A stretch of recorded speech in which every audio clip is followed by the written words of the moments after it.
been assuaged with this bill. Well, as I recall, this bill came up a little bit last week. We began to discuss this last week, didn't we? I think we did, and then we were time constraints. Yeah. But it is essentially allows for a defense attorney to get assistance through the circuit court in two different areas. One, for an investigation into the case, and also for an expert opinion. And one of the, I think, main points of the bill is that it allows an ex parte hearing before the judge to request the reason for the investigation. That only makes sense because you would not want it to divulge your strategy to the other side. And you asked me one specific question, what was taken out of it? The only thing that was taken out of it is that with regard to the experts, they first wanted an adversarial hearing before the ex parte hearing, and that adversarial hearing was removed, and quite frankly, it made no sense. And this allows you to get an expert, if you're indigent, it allows you to get an expert for, and the one problem I had, you've got on lines 13 and 14, a misdemeanor or offense punishable by jail time. Why don't you just do class one, make the class one misdemeanors? Why would you need an expert? A court generally is not gonna appoint a lawyer for anything less than class one misdemeanor, because you're not gonna get jail time. Correct. You can get 6 months for class two, but generally, you're not going, the Commonwealth will waive jail time. Right. So, why not just change that to class one misdemeanor? That's fine. Mr. Chairman, I don't have to have a microphone, but if you do, I agree with your analysis between class one and class two misdemeanor, but the way that reads, regardless of whether the Commonwealth has waived jail time or not, you would still be eligible for that. Right now, if the Commonwealth waives jail time on a misdemeanor, you're not eligible for a court of, and then, Mr. Chairman, I just point that out. On a felony, that's not an issue, because the Commonwealth can't waive jail time on a felony, but they could on a misdemeanor.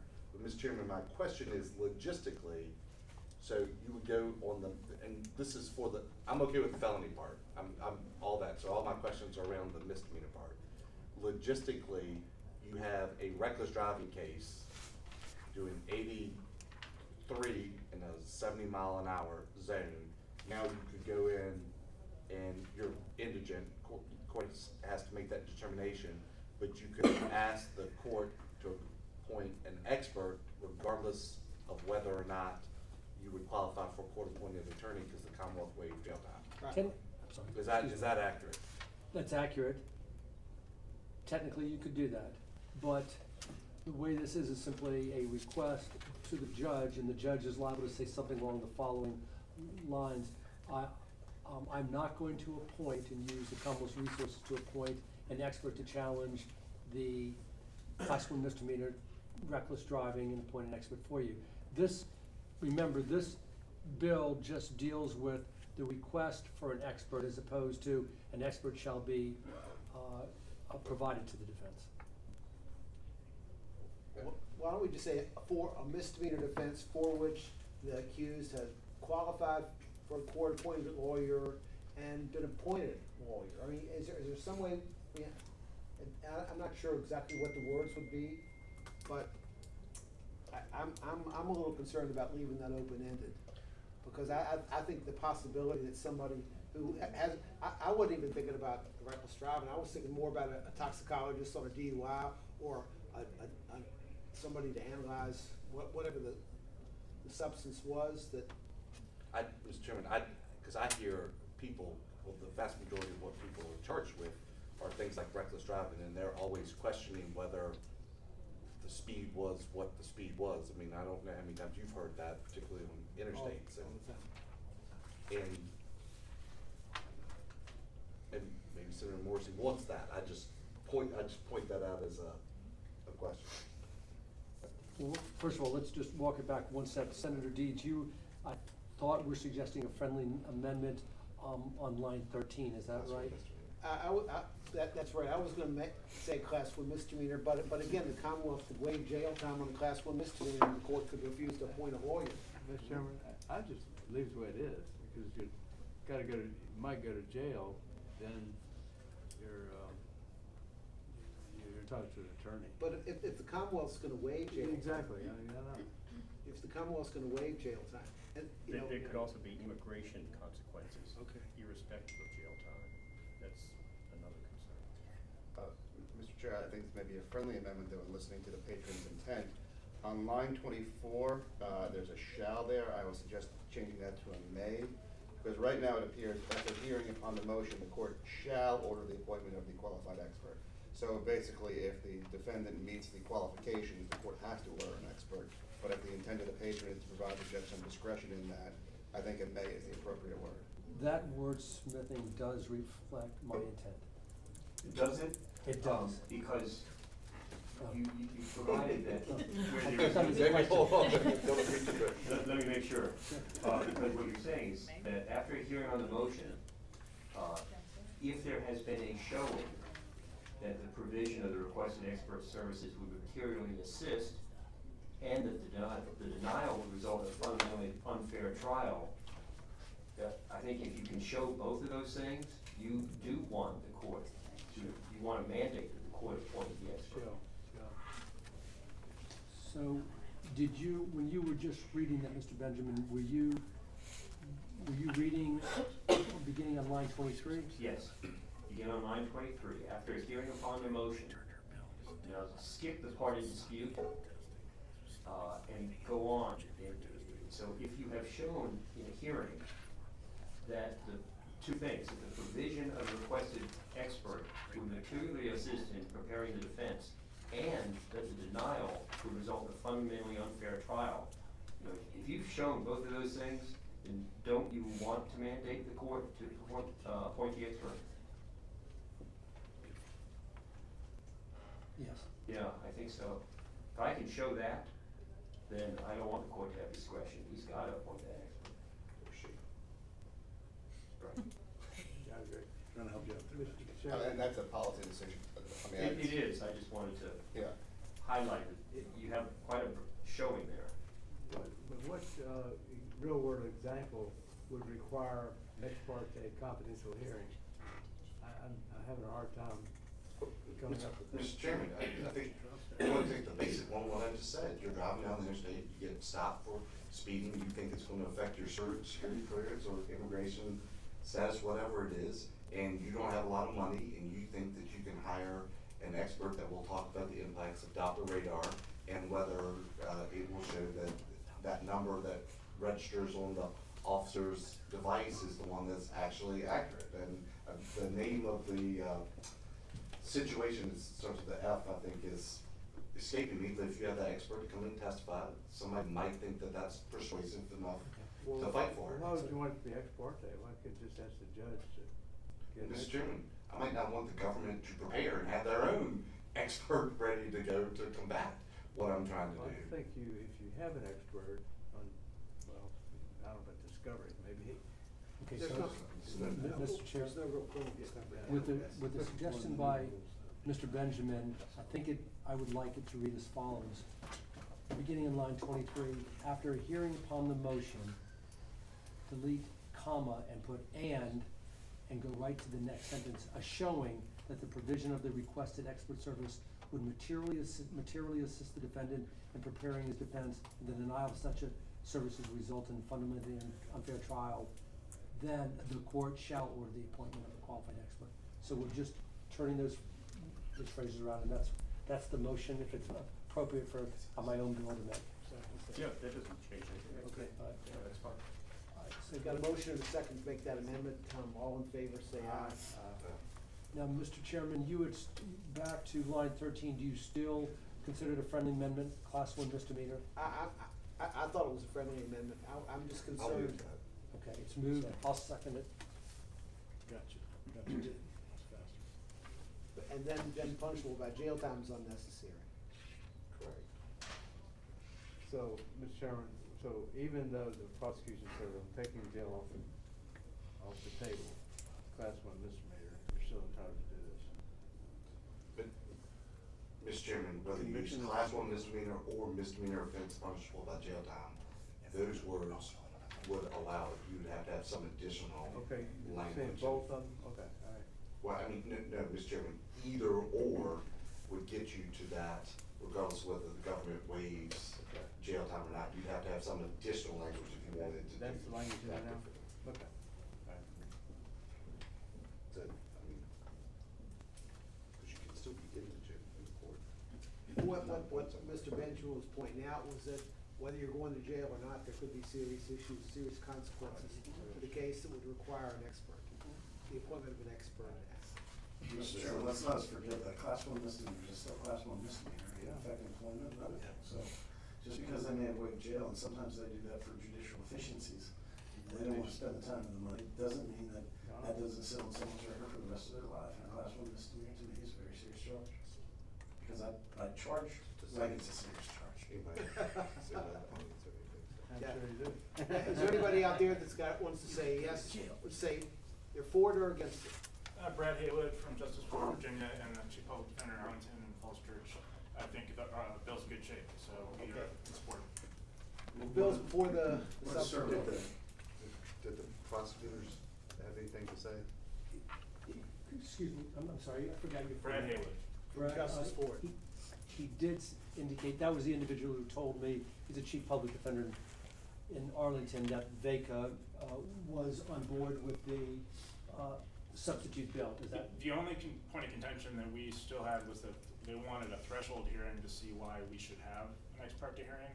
But in practice, that just becomes the request for expert assistance and sort of defeats the whole purpose of having an ex parte hearing. So they, I don't disagree with that. okay, okay. Analysis. So the bill is before the Nobody subcommittee. from Move report. Nobody from Second. is here, correct. Okay, and it'll probably have to go to finance. My guess is that this request for expert opinion is gonna require, the finance committee's gonna ask for the bill. Amend my motion to. No, the bill before, the motion forces to report the bill, what? As amended and re-referred to. Yeah. And recommended. Okay, there's a second to that. All in favor, say aye. Aye. Okay, opposed? Okay, the bill is recommended for reporting. You've got another bill. I do. Mr. Chairman, members of the committee, Senate Bill 811 deals with sentencing, what is now a bifurcated process in a criminal trial. As many of you know, it used to be when Mr. Senator Stanley and Mr. Benjamin and I were younger, that we would go to a jury one time on guilt or innocence and punishment. That was changed later to a bifurcated trial with a different, this bill does the following. If the defendant takes the stand where he can be asked, have you ever been convicted of a felony or misdemeanor involving moral turpitude, then, in that situation only, the jury would consider both guilt or innocence and the sentencing at the same time. Mr. Chairman. Go ahead, right next to me. Senator Stanley, Why? That's gentleman. Okay, well, the jury now knows, one of the reasons that we had a bifurcated portion is for the jury to determine whether or not he has a prior record. If the defendant takes a stand, the jury now knows that. They know whether he's got a felony conviction or any misdemeanor involving lying, cheating, or stealing. If he doesn't take the stand, okay, then this legislation is not applicable. Mr. Chairman. Senator Stanley. So, are you forfeiting, I mean, does that create a chilling effect of putting your guy on the stand? That you're not gonna have a bifurcated trial? Strategy. Do you think? Mr. Chairman. Senator Stanley. So, I'm not, can I just So- say that I'm not feeling love right now? and I love you dearly, you know that for 30 years, and, but, so it's an either or proposition, I don't get to, you know, if I put him on the stand and he admits to moral turpitude crime, and he admits to a felony conviction, maybe there are other convictions that could be considered in sentencing, those aren't coming out. I have now lost my ability, if he's found guilty, to have the bifurcated trial to put on mitigation. That's correct. I don't look at it as losing my ability. I think it's, I'm just trying, Mr. let's Chairman. stop right there. Senator Stanley. Mr. Chairman, and just to comment, I mean, I've watched him win a lot of cases over the years, and maybe he's got that kind of confidence, but I don't know that I always do when I'm in there, but I think I do. Mr. Chairman, it's a fabulous bill that can be made perfect. If we changed it just slightly, with an enactment clause repealing 19.2-295.1. Repealing the bifurcation, you mean? So the fabulous is turned into the perfect here. Perfect, yeah. Just repeal that statute and you no longer have the problem, it is a problem, of jury sentencing. Very easy. Senator Dugal has a question, I think. What about the fact pattern where individual is charged with a criminal offense that's in the litany of criminal offenses, so you ask, but they've not yet been convicted in the other jurisdictions? Are you gonna be able to ask them? That's not admissible anyway. If They they have been found convicted. guilty, would you not be able to ask them, did you admit to killing so-and-so in another jurisdiction? That wouldn't be able to come in at a sentencing hearing? So if I was charged with murder in the city of Richmond, I was also charged with murder in Hanover, I had not been And I've convicted admitted in in Hanover that I did it. I admit that. No, you would, the prosecutor has to provide you with your record of convictions. They have to do that prior to the trial, and only, and Well, the record. Mr. Chairman, so I understand, so if I testify, they might not be able to ask me about that. But if I go to sentencing by jury finds guilt, then you put on evidence about penalty, would that not be able to come in, my statement made in another jurisdiction after the jury found me guilty? Oh, I'm gonna defer to counsel, but staff, but no, I don't believe that that would come in, that they made a statement, an extrajudicial statement that I killed somebody in an unrelated matter. In don't think it can. In sentencing? I mean, sentencing's pretty relaxed, evidentiary rules. That's what I thought, I agree with you 100% as a trial. You couldn't necessarily do that unless they said, I've never killed anybody, then you could ask them that question, but, in my hypothetical. But at sentencing, if they made some statements about other criminal activity for which they've not yet been convicted, would you be able to get that in at sentencing? I'd be a little surprised because it would then create a trial within a sentence. Right. And we tend to avoid that, but I don't know the answer. I think you can, some unadjudicated bad acts can come in sentencing. That's what I was, Well, you can I ask. didn't say it as eloquently as If Charles. the defendant takes a stand, I mean, it doesn't have to take the stand at sentencing. But this only applies if the defendant takes, Yeah, correct? I know, but- This only applies if they take the statement. Let me just ask a question. Mr. Benjamin, I don't think you were being cheeky, I think you were being serious about making it a perfect bill. Is that correct? It is correct. All right, then I am going to take that suggestion, and I want to make it a perfect bill. So you, You wanna repeal jury sentencing? I'm with you on that one. Absolutely. Totally with you. And so it would, if the committee adopted this suggestion, it would be in concept, because we'd have to check for other sections that need to be, repealed or amended. And you wouldn't need the 295.3, because that wouldn't. Yeah, that's right, but we could do that. Mr. It's Chairman, great. the question I have, you're not repealing the bifurcation component. That's what he's proposing. We're Yes. repealing You jury are doing- sentencing. You are doing that? Yes. Okay. It's a full repeal. Yes. Okay, full so- repeal of jury We went sentencing. from a hokey idea to. I think there was, didn't we pass a resolution on that the other day? But, would this apply in the case of a jury Well, trial? really? No? Jury sentencing? It would have the benefit of keeping a jury, to determine guilt or innocence, which is the traditional function of a jury.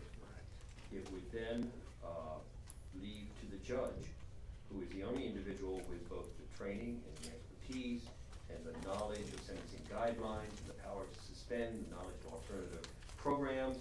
She would be the person who would be in the best position to You're sentence. saying all this without the Commonwealth attorneys in the room. Yes, I don't know why they're not here, they know my position. That's a good. So that's, good question. that's your amendment. That's my amendment. Mr. Chairman, can I just ask, Anybody when, get a Commonwealth attorney or has been one once upon a time? well, there's a couple of us who have been one, but, when did we put in jury sentencing? What year was that, you know? Juries. We have always had jury Yeah, sentences. 17 and 18. I started That's right. practicing law in 1984, and juries were sentencing then. we started bifurcating in about It 1994. was 1619, James. 1619. I was practicing 1619, the test. You know, when did we bifurcate? We bifurcated it That was in around the the time, 90s, and it became 94, we did bifurcated. probation, or we did abolition of parole in 94, the special session. After that, we created a bifurcated process. So would you keep parole if we agreed to bifurcate? Keep parole, you know, well, you know, we could- carried it over. Parole, abolition of parole will survive. It's not, I think you'll get another opportunity. yeah. So you wanna make a trade, jury sentencing for I just, parole? I just No, asked that's a right. question. We're just doing what's right. I asked a question. I didn't offer, make an I offer. second the I don't motion. know. I'm very clear. And second. Okay, all in favor of, abolishing jury sentencing with this bill, say aye. Aye. Opposed? I made my day. One no. It's always applies, it's always Okay. applies in the cases. Do it. No, No, Is there a no, motion? she just did it for Okay. everything. Is there a motion to report the bill? so moved. So, is there a second? Second. Okay, all in favor, say aye. Aye. Aye. Opposed? No. Okay, one no. Usual suspect, okay. Would recommend reporting that bill. Congratulations, Senator Morrison. Thank you. You're on, That's it, You're That's leaving monumental proxy. change in the criminal justice system there, Joe. You know Joe, that, baby? Joe, leaving proxy. Now we've got Senator Serbell, I'll take we it. passed 2 bills, we gotta kill 2 bills. That's the way this process works. Senator Serbell, I'm sorry as I can be there, it's all in you. Who would you like? Is this to COPN? No, No. COPN is. No, it's That's the all other- right. So I don't- Okay, Completely lost. is that a motion on 489? Move He strike. just Move strike. left. So you've got a substitute for 489. Okay, substitutes before. 489 is- Adopt the substitute, motion to adopt the substitute. Is there a second? There's a second. All in favor of adopt the substitute? Aye. Okay, the substitute's before you. 49 does 2 things, very important things. Number 1, the first part of it clarifies when a Commonwealth attorney is allowed to null process cases.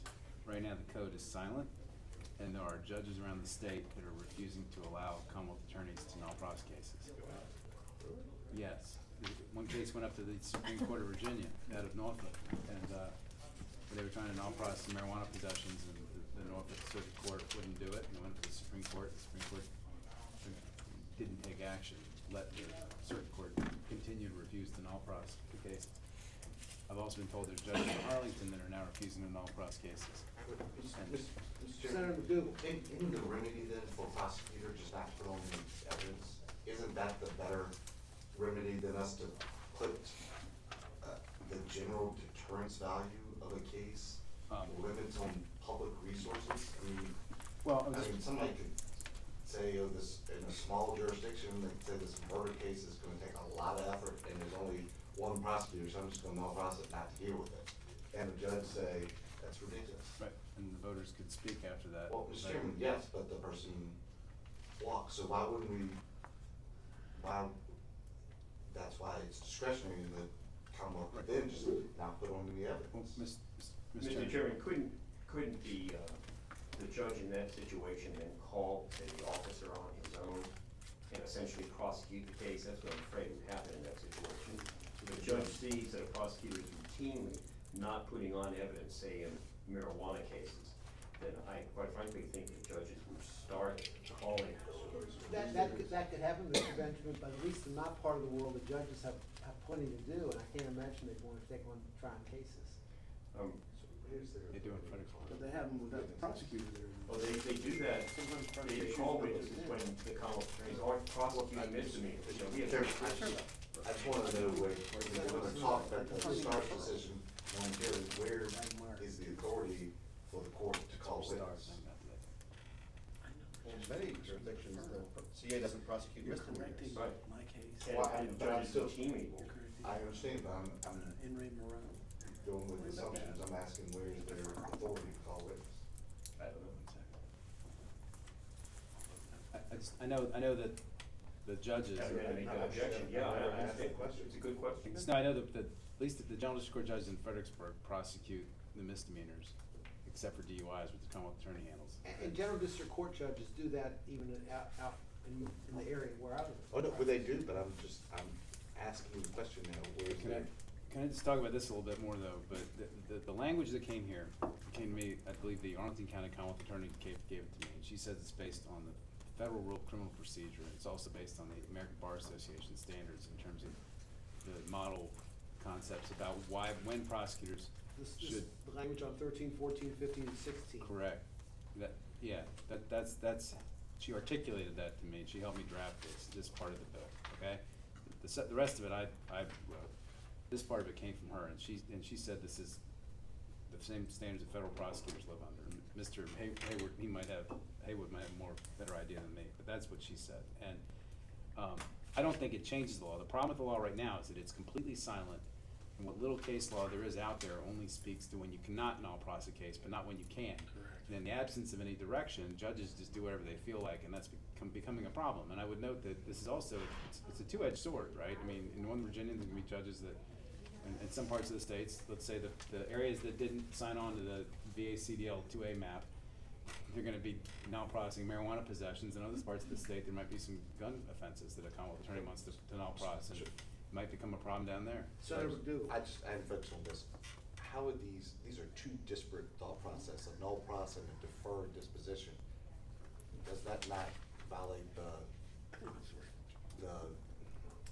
two single purpose? I think they ought to do it at the discretion of the court. I guess, I'm not gonna rule on that, but Okay. maybe the chair of the committee will. I understand what you're trying to do, but They have to at the discretion of the court. I mean, we have situations here where the Supreme Court has been making rulings about what courts have the discretion to do and not to do, and this is clarifying, this is making clear how this works. And the second part of the bill has to do with the STARS problem, okay? And right now, when I started practicing law 23 years ago, if a judge had a case where he thought somebody was guilty, but it, really wasn't a case that should have been brought, or, the victim was weird about it or whatever, you could try a case, the judge would say, you know what, you're guilty, but I'm gonna push this for a year and drop it if you go do X, Y, and Z.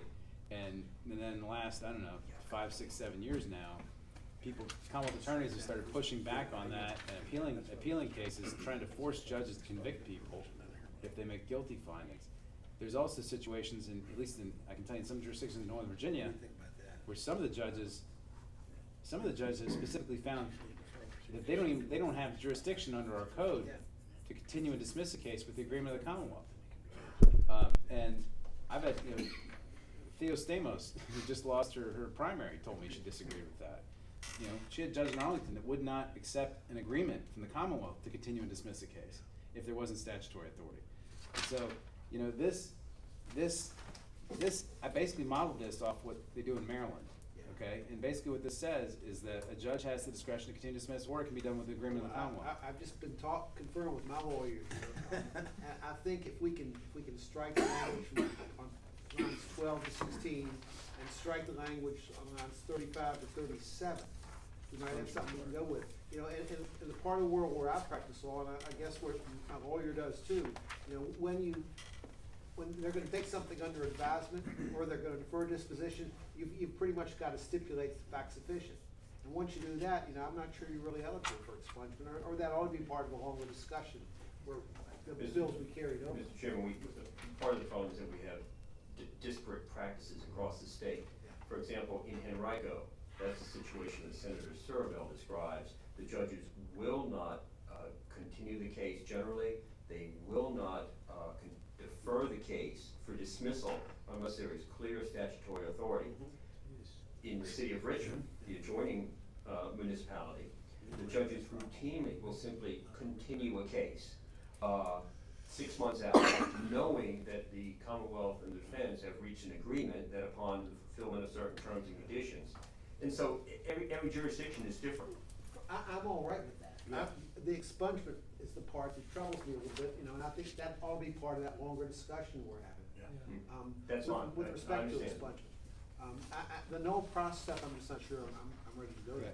I got hammered in Hackett, which was the follow-up to STARS, a Matthew Hackett case, Commonwealth versus Matthew Hackett. So we have to put this in the code to allow deferral, so we have that uniformity throughout the Commonwealth of Virginia. And I see it in different Mr. jurisdictions. Chairman, I'd like to suggest some language that makes the remaining part a little bit clearer. That's what you're being handed here. I was just wordsmithing some of what Senator Surville had done.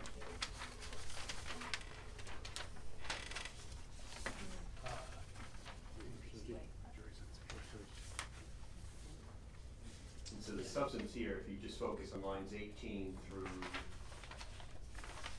37.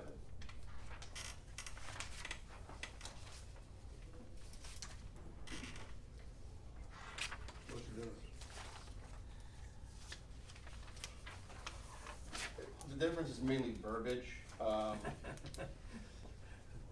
He didn't like my draft.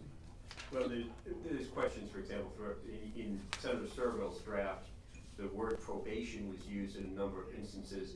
And see, that can be either supervised probation, or it can be that you have a suspended sentence, or it has many different meanings. So I just tried to tighten up what Senator Serville wanted to do, and that's what you're reading now. Okay, again, I would entertain a motion to strike lines 12 through Second. 16, and also lines 38 through 40 from the bill. So, Okay. Chairman, From which version? The Benjamin sub? or- Benjamin sub, which is the 4/24/429 PM. Just wanna adopt his sub. Adopt this substitute. Move we adopt the substitute. Second. Okay. Is, all in favor of adopting this substitute, say aye. Aye. Okay, and then the amendments that I just spoke about, I have a question about that.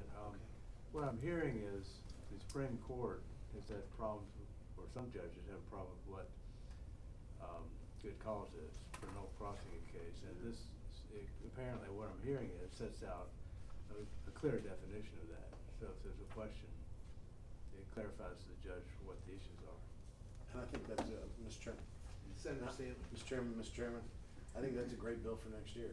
But I think what the importance of a deferral and dismissal statute now is we're seeing, as Mr. Benjamin said, people getting the same charge being treated differently in different jurisdictions, whether because of discovery limitations or because one judge says he has the power to do it, and I don't care what the Supreme Court says, and the other says, I'm not gonna do it. We sat back there and had lunch and said, we're never gonna do this again.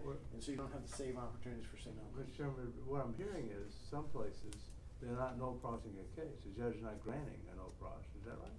Mr. Chairman, that's gonna be rare. That's It why. does have to be rare. No, it's happening a lot with these. If that's the case, you ought to make Can I it just, clear. can I just say, Senator Serville, sure. first of all, it happened in the city of Norfolk where it went to the Supreme Court because of the, I think it was Greg Underwood came in and announced a new policy, and it happened in the entire city. In Northern Virginia, we have 4 brand-new prosecutors just elected that are taking a very different point of view about criminal justice than their predecessors. And they've only taken office January 1, and I can tell you, since January 1, the problem, I've gotten phone calls from people about judges pushing back in Northern Virginia because they don't like the new policies these prosecutors are doing, because they don't, they're substituting their judgment for the Commonwealth Attorney's judgment about dropping cases. And I'm telling you, you don't read about it, you're gonna be reading about it all year if we don't do this. Mr. Chairman, is it possible to split this up into 2 bills? But that's. 489 and 489A? What I'm concerned about, the issue that. You could sub it on my next bill and kill Well, my next. one of my decimates here raised about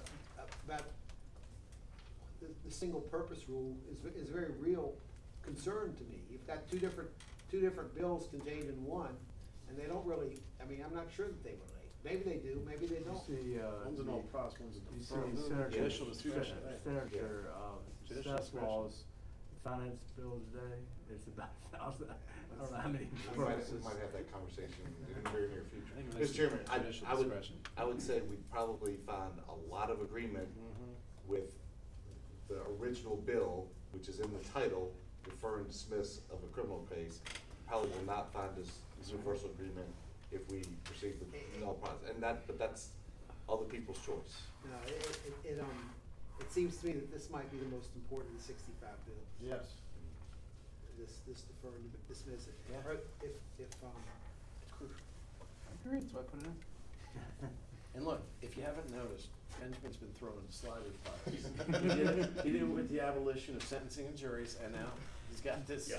Oh, by the way, you might wanna look at this. Stick with the deferral. Well, I have another question. My experience has been they don't make a finding of guilty, they say evidence is sufficient, but not make a finding of guilty. You have done it with or without a determination of finding of counsel of guilt. Now, the case is not over, I realize until it's the final order, but still, do you want that in there? Yeah, that needs to be in there. Yeah. It does. Okay. Okay. Mr. Chairman, I just, on line 25, conditions as agreed and placed on the record, what is for an important out of record, is that okay? See, I would think that a notation on a warrant would be sufficient. That amounts to the record for It does. in John District Court. And Mr. Chairman, I just wanna make sure we're all talking about the same things. We might all agree with this, but on 21 through 23, there are two ways they can do. The court can bring its own motion. Yes. If they do that, then the defendant has to agree. Yeah. Yes. Or the defendant and the Commonwealth can agree regardless of whether the court agrees. Right. And then the court has to. So it's got, if the It's the court. third way, or upon the motion of the defendant. That's the first way. So the defendant can ask for it, Defendant can ask for it and the court agrees. yes, and the Or the court can do can it on ask, its own motion. or the court can do it and the defendant agrees with Right. those two. Or The parties can agree. the parties can agree even if the judge doesn't like it. That's right. So, Mr. Chairman, I would say that if Senator Servell continues to get in the box, this might be another avenue on the other issue, because the government and the defendant can agree, even if the judge doesn't with this. And I don't expect the Supreme Court's real happy with that language, right? They don't care. They Don't don't care? Right now, we have no position on. and- Okay, well, the amendment before you is to take out lines 12 through 16 and lines 38 Should through it be, 40. should it be 11, because don't you need Oh. the title? Okay, yeah, 11 through 16. So that's the expungement bit? That's the no pros paragraph Right, and and the the expungement at the end. So the bill starts with 19.2-298. Well, actually, Mr. Chairman, I think it needs to be some in lines 9 to, all the references to 265. So it'll be partially title amendment, and then, okay. So moved. Second. Okay, all in favor of that amendment, say aye. Aye. That includes the expungement. That, the expungement's going to. Okay, Okay, and for it as a- is there anybody in the audience that wants to speak to this bill? Ready, Brad Hewitt again, regarding the no-frost component, the good cause component of this bill. I just wanna shed some light on what the real problem is here, cause I think there might be, just my experience might be helpful for you to know about. This is a bill, I've spoken with Ms. Degani Tapti, she supports She's it. the Commonwealth attorney. The Commonwealth Arlington attorney in Portsmouth, Commonwealth Stephanie Morales, supports it, the Commonwealth attorney in Loudoun County, Peter And Vibraz. we've already taken it out of the bill, so. What's that? What? We've already taken the no cross part out of the bill. The question that some of us have is whether, on the single object, whether that's a different object than this, not, the idea is different. Also, some of us think it's a good idea to take that out so that the important part will succeed. I understand that. Because I do, I know just personally, this portion about the no-pros is extremely important to my jurisdiction, because the situation you don't think is happening every day. So I just wanted to share that information with Should the it committee. 66 bills, That's fine. 65. I just soon keep it in for the record. but- Yeah, I appreciate that. Okay, is there anybody else? Okay, is there a motion to report? Move to report as amended. Is there a second? Second. Okay, all in favor say aye. Aye. Opposed, no. Okay, Senator Servell, thank you so much. One more. That's- You've got one One more. more bill. You're only We've entitled only got one out of one two. chance to kill a bill. We could always Will it be take, now? you take this null price thing and substitute it on the next one. Yeah. just you wait. Oh, what's the- Vacation. Somebody can take a 6:25. vacation. Man, Vacation. shirts are on the stand over there. Yeah. What's moving off the rubber and just throwing heat? Why do you need this bill? Yeah. Okay, here's the deal with 625. So I represent, about 23% of the people I represent were born in another country. And, yeah, and up to 1 in 4 people in Northern Virginia, that's the case. The Supreme Court came down, US Supreme Court, came down the case of Padilla, I think it was Padilla v. Kentucky, I think, about, I don't know, like 4 years ago. And they held that if, in order to do a proper guilty plea in a criminal trial, you were constitutionally required to be advised of the immigration consequences of your conviction before you plea in order for it to be a knowing intelligent plea or waiver of trial. And then there was the second case that came along, and everybody was supposed to start advising people of the immigration consequences of their convictions. And then another case came along, but 2 years later, where the Supreme Court held, US Supreme Court held, that that decision, Padilla, was not retroactive. So it didn't affect anybody who pled before that date. And so you had a bunch of people who, from my point of view, pleaded guilty when they weren't fully advised of their rights, and now a lot of them are being deported to things they never would have pleaded guilty to. And under Virginia's habeas statute, you can't even bring a habeas claim because the statute of limitations for habeas is a year. And so what this bill does is it creates a limited opportunity for people who who pleaded guilty, but were not advised of the immigration consequences of their conviction, to go back and ask in a habeas proceeding to have their conviction set aside and their case reopened so that they can then proceed having been fully advised the immigration consequences of their situation. And it's a bill that was requested to me of several immigration lawyers in Northern Virginia who deal with the consequences of this on a daily basis, defending people who plead guilty to basically a lot of grand larcenies, minor felonies, I would say, possessions of different things, that kind of stuff. This Laura Pauley that I got email from, is that one of your constituents? Never heard of her. Woman, she said she's been a lifelong resident, her husband was from Peru and was convicted of some drug offense involving some drug that is a vet friend of his that left. You're not aware of that? Mm-mm. Okay.